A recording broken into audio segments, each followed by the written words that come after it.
आज हम लोग यूरोप में राष्ट्रवाद के उदय नामक शीर्षक का अंतिम बिंदु राष्ट्रवाद और साम्राज्यवाद का अध्ययन करेंगे।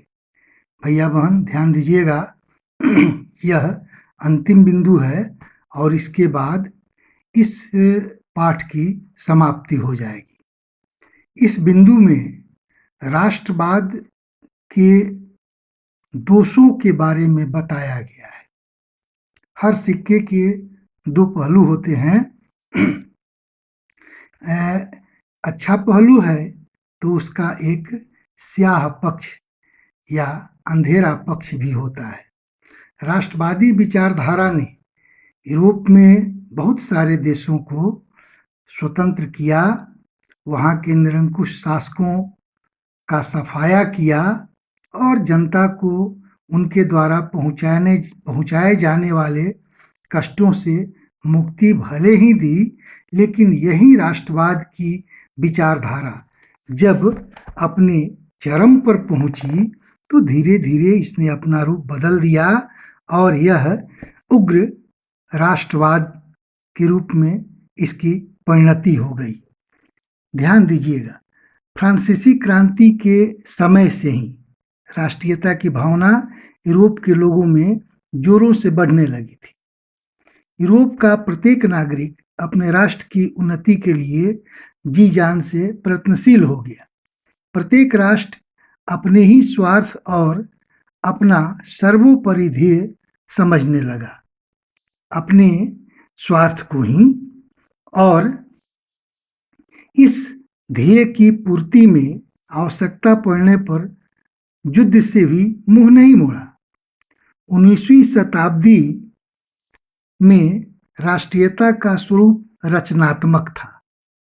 इसी राष्ट्रीयता की भावना के कारण यूरोप में ग्रीस, इटली और जर्मनी जैसे राष्ट्रों का उदय हुआ। लेकिन 20वीं शताब्दी के प्रारंभ में इस राष्ट्रीयता ने अपना चोला बदला और इसका स्वरूप विध्वंसात्मक हो गया। विभिन्न राज्यों में रहने वाली जातियां अपने अपने राष्ट्रीय राज्यों में मिलने के लिए आंदोलन करने लगी। 1871 के बाद यूरोप में गंभीर राष्ट्रवादी तनाव का स्रोत बाल्कन क्षेत्र था।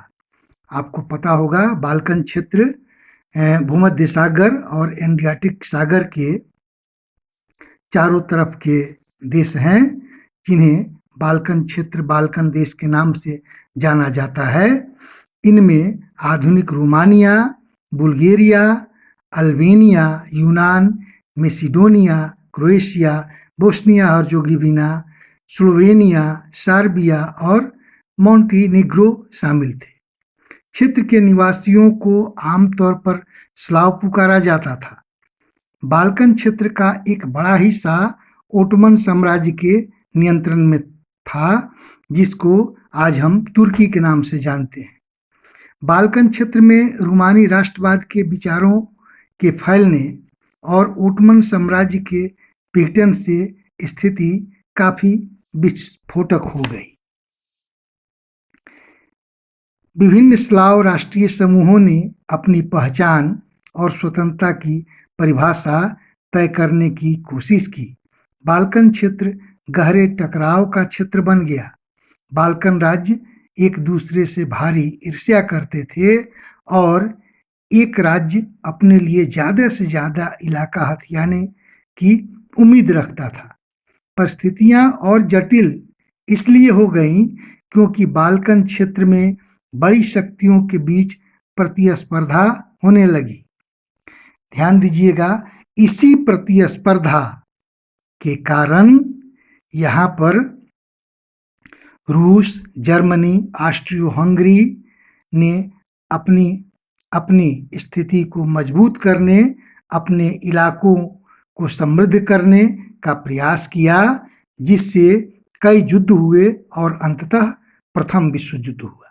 प्रथम विश्व युद्ध भले हुआ और इसके दुष्परिणाम भी सामने आए, लेकिन राष्ट्रवाद की भावना लोगों के अंदर से गई नहीं और साम्राज्यवादी ताकतों का विरोध अब चारों तरफ होने लगा और धीरे धीरे स्वतंत्र राष्ट्र राज्य का निर्माण भी होने लगा और यह विचार पूरे यूरोप के अलावे दुनिया के अन्य देशों में भी अब मान लिया गया कि राष्ट्रीय राज्यों का संगठन आवश्यक है। यह पाठ समाप्त हुआ। आपको इस पाठ से संबंधित वस्तुनिष्ठ प्रश्न को बनाकर लाना है और दिखाना है। जितना अधिक से अधिक हो सके छोटे छोटे वस्तुनिष्ठ प्रश्नों का प्रश्न और उत्तर बनाइएगा और फिर हमें दिखाइएगा। धन्यवाद।